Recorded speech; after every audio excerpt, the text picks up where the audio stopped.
Warna hitam. Beat warna. Nomornya nggak tahu. Nggak tahu Pak. Mereka pakai kaos hitam. Kaos hitam Pak. Yang motor di sebelahnya, berantemnya di sebelahnya. Jadi mereka dikejar. Kejar dari bawah tuh, kan kita kan di atas Pak. Kan lihat, kejar dari bawah tuh. Nah pas tengah-tengah jalan layang tuh berhenti kan, berantem situ. Nah dari kita kan langsung berhenti. Berantemnya lagi. tangan kosong. Iya tangan kosong. Yang si Pinanya kan udah kepukul dulu itu tuh. Kepukul apanya? Ya ininya mukanya. Oh, kepukul. Terus kita terai kan, terus langsung Dipukulin apa kepukul? ya kepukul. Biru. Ya kurang tahu sih Pak. Kurang tahu. Pinanya ikut berkelahi. Enggak, itu mah berdiri aja Pak. Berdiri tapi kepukul. Ya enggak di belakang gitu mah, berdiri aja. Berdiri aja. Tapi yang gimana Vina jadi kepukul? Bukan Pinanya itu, pacarnya Pinanya. Ekinya kepukul. Iya. Terus? Ya terus pas pisah sama saya kan udah Pak. Enggak Waktu jadi. dipisah sudah ada yang berdarah belum? Belum.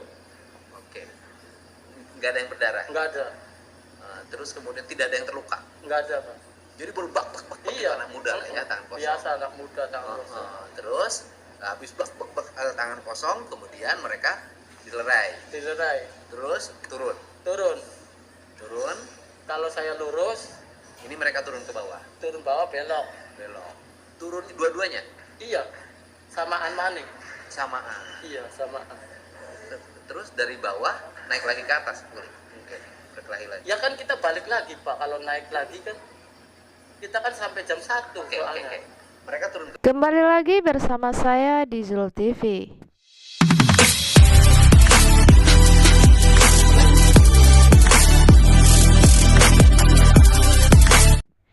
Baiklah, kali ini kita akan membahas tentang bapak yang pertama kali melihat terjadinya pengeroyokan Eki dan Vina.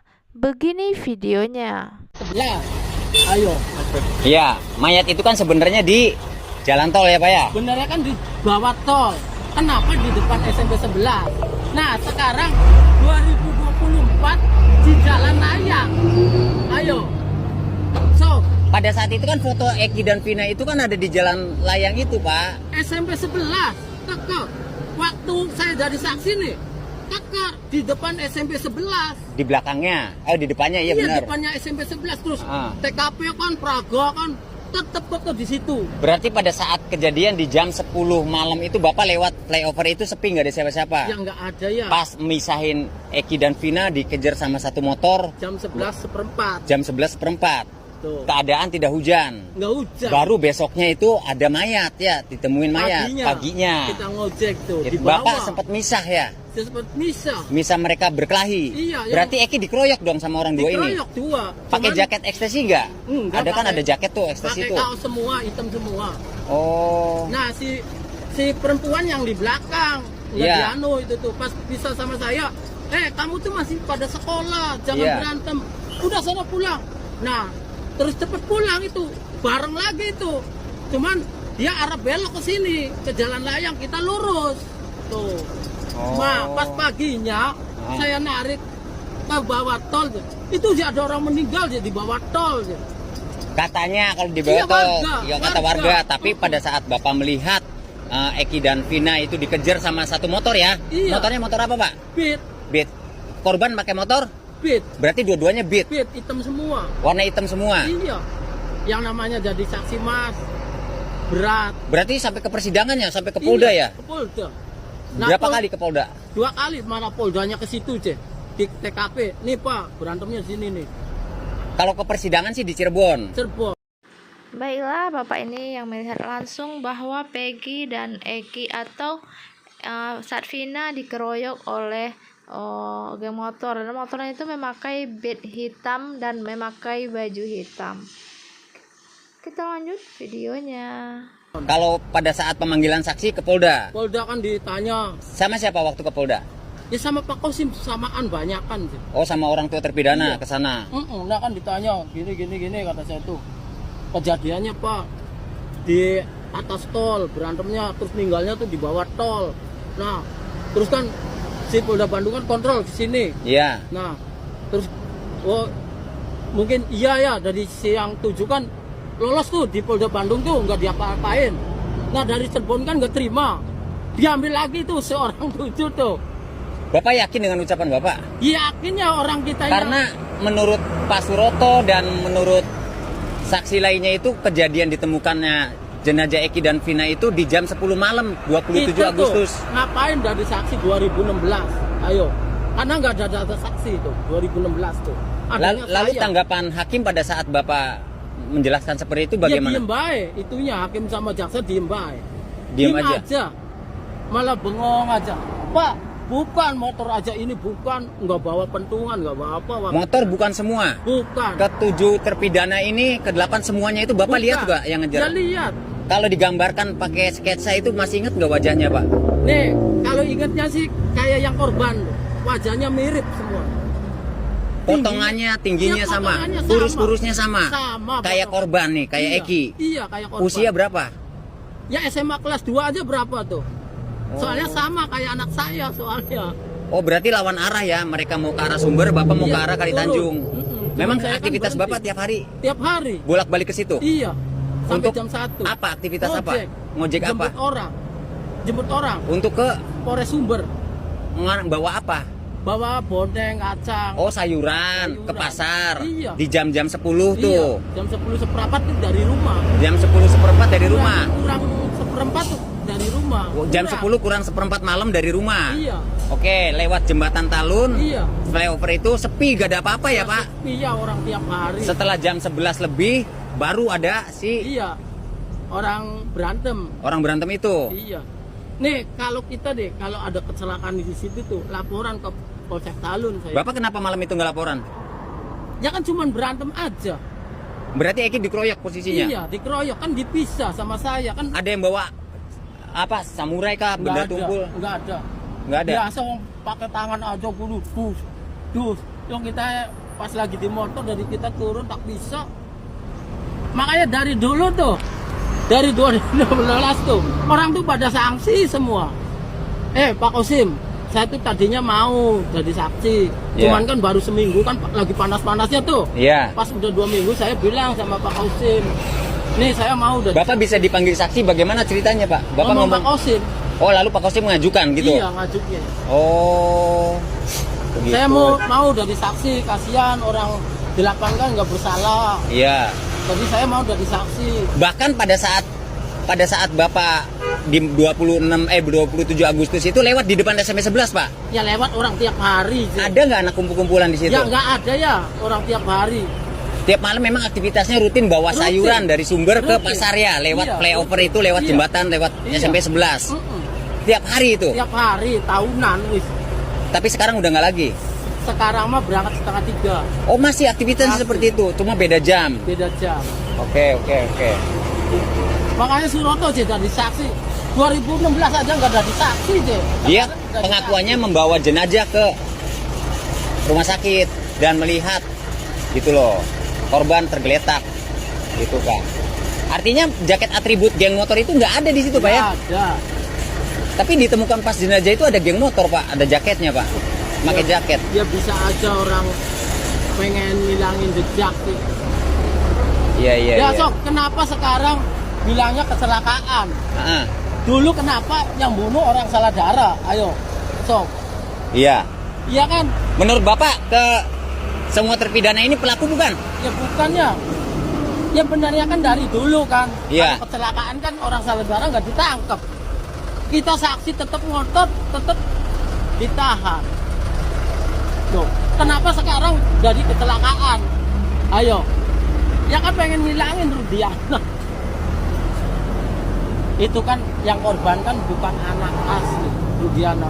Iya. Lah, kalau Udah, pengen tahu. stop. Iya kan? Oke Nah, Bapak Pak. ini adalah saksi kunci yang pertama kali melihat terjadinya pengeroyokan Peggy dan Vina. Dan yang anehnya Bapak ini juga mengatakan bahwa Eki bukan anak asli Bapak Ibtu Rudiana. Jadi dapat disimpulkan dari analisa kita sendiri, yaitu bisa jadi mungkin Eki ini hanyalah anak sambung dari Bapak Ibtu Rudiana. Makanya Bapak Ibtu Rudiana tersebut tidak ada seperti bersedih, seperti kehilangan, tapi dia seperti santai-santai saja, padahal itu anaknya yang meninggal. Jadi bisa dipastikan saya juga pernah mendengar bahwa Eki ini bukan anak kandung dari Bapak Rudena. Sekian informasi dari saya, kita lanjut videonya. Ya, ayo. Iya, mayat itu kan sebenarnya di jalan tol ya. Ada begitu banyak kesaksian saksi yang satu sama lain berlawanan, bahkan bertolak belakang. Meskipun ada beberapa hal yang memang linier, namun fakta menjelaskan bahwa ada missing link yang pada akhirnya menyebabkan kronologis tersebut tidak tercipta secara utuh. Ada kesaksian saksi yang memang dijelaskan secara runut, bahkan terkesan terlalu sempurna. Ada kesaksian saksi yang memang dalam menjelaskannya loncat-loncat, tidak runut, bahkan terkesan tidak utuh. Hal tersebutlah yang menyebabkan rancunya sebuah kronologis dalam sebuah peristiwa. Padahal kronologis sebuah peristiwa mampu menjelaskan terkait apa yang terjadi dalam sebuah peristiwa tersebut. Namun sayangnya, yang terjadi malah saling bertolak belakang. Bahkan terkesan kesaksian satu dengan kesaksian lainnya dibenturkan untuk sama-sama mencari apa yang terjadi. Namun sayangnya bukan mendapatkan hasil apa yang terjadi, melainkan menambah rancu dalam sebuah kronologis peristiwa. Sebenarnya kesaksian satu sama lain ada persamaan, namun sayangnya terlalu banyak perbedaannya. Ada jeda waktu kurang lebih 30-35 menit yang hilang dari pantauan, hilang dari peredaran. 35 menit tersebutlah yang sebenarnya krusial terkait peristiwa tersebut. Yang mampu menjawab terkait 35 menit tersebut adalah CCTV. CCTV itulah yang menjadi kunci dari sebuah pengungkapan kronologis peristiwa. Maka di waktu yang tepat, secara utuh, CCTV tersebut akan dimunculkan di waktu yang tepat. Kapankah waktu yang tepat? Nanti akan ada waktu yang tepat. Karena keberadaan CCTV tersebut dalam kondisi aman. Meskipun ada beberapa pihak untuk mempertimbangkan, menghancurkan, dan lain sebagainya. Namun, CCTV tersebut sampai hari ini masih dalam keadaan utuh, aman, terkendali. Meskipun CCTV tersebut dalam kondisi utuh, aman, dan terkendali, namun yang jadi pertanyaan adalah apakah DVR tersebut masih dalam keadaan baik-baik saja atau tidak?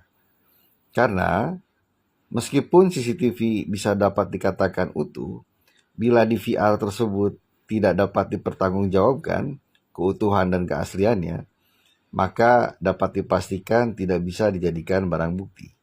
Karena kunci dari CCTV adalah DVR tersebut, bukan CCTV-nya. Maka harus diingat, daya ingat manusia mengalami keterbatasan, bahkan dapat mengalami degradasi. Bukan diragukan, bukan tidak dipercayai. Karena daya ingat manusia memiliki keterbatasan, apalagi dengan kurun waktu yang lama. Maka seberapa banyak apapun kesaksian saksi, namun tidak dilengkapi alat bukti yang lain untuk menunjang kesaksian saksi, semua akan sia-sia. Maka patut kita lihat, apakah kesaksian saksi tersebut dapat diuji dengan baik atau tidak, dapat dilengkapi dengan alat bukti atau barang bukti yang lain atau tidak. Kita patut tunggu, kita patut cermati. Selain CCTV, ada hal-hal lain yang harus juga dilakukan pembuktian, yang salah satunya melalui Scientific Crime Investigation. Apakah mampu diungkap dengan baik atau tidak? Karena ada begitu banyak keraguan, tidak hanya kesaksian saksi, tidak hanya alat bukti yang lain, namun ada banyak hal yang memang patut kita uji kebenarannya. Baiklah, maka dapat kita simpulkan bahwa yang membunuh Eki dan Vina itu ternyata tidak ada geng motor atau yang memakai jaket geng motor tersebut. Dan dia juga mengatakan bahwa terjadinya pertengkaran itu di SMP 11. dan terjadinya mayat itu ditemukan di bawah jembatan katanya, dan juga menggunakan motor beat hitam dan pelakunya itu memakai baju hitam. Dan bisa jadi Bapak ini sudah melihat siapa pelaku yang sesungguhnya. Dan kenapa Bapak ini tidak jadikan saksi kunci pada saat persidangan? Karena Bapak ini adalah orang yang pertama kali melihat terjadinya pertengkaran tersebut. Kita tunggu saja video selanjutnya. Sekian, terima kasih.